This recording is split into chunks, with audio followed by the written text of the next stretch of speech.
17 vite pas ngjarjes së rëndë, prokuroria e Korçës ka përfunduar hetimet dhe ka dërguar për gjykim Armando Tarullarin dhe Gëzim Latjan, të akuzuar si autor të vrasjes së Arjan Xhambazit në Greqi në 7 dhjetor të vitit 2008. Tarullari dhe Latja janë aktualisht në masën e sigurisë arrest në Burg, pasi qëndrojnë që në 2024 në qeli me akuzën e vrasjes me dashje kryer në bashkëpunim.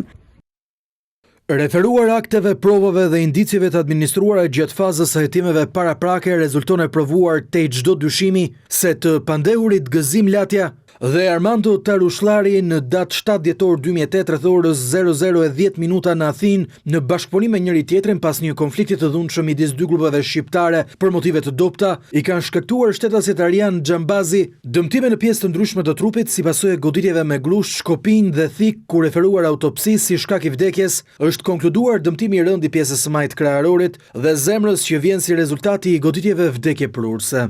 Ekzekutimi i Xhambazit ka ndodhur për shkak të një konflikti të krijuar mes çiftit të bashkëshortëve Elvira dhe Flamur Demiri. Për shkak të dhunës së ushtruar nga Flamur Demiri, Elvira ishte larguar nga banesa e saj dhe kishte gjetur strehim tek shtëpia e shoqes Merita Hima. Flamuri ka shkuar në banesën e Ritës për të marrë gruan, por ajo nuk ka pranuar të dalë nga shtëpia pasi ishte i dehur, duke u ruajtur një dhunimi fizik. Gjithçka ka ndodhur për shkak të një konflikti brenda familjes që më pas u shoqërua në përleshje mes dy grupeve, të cilat kanë përdorur thika e sende të forta. Nga konflikti i dhunshëm mbeti i vdekur nga goditjet me thik Arjan Xhambazi, ka pësuar dëmtime serioze Flamur Demiri dhe është dëmtuar let në dorë Ibrahim Demiri. Për vite me radhë, dy autorët e krimit, Tarullari dhe Latja, kanë qëndruar në liri, por në muajin maj të 2024-s ata u arrestuan pas një vendimi të lëshuar nga gjykata e Korçës dhe tashmë pritet të nënshtrohen procesit gjyqësor.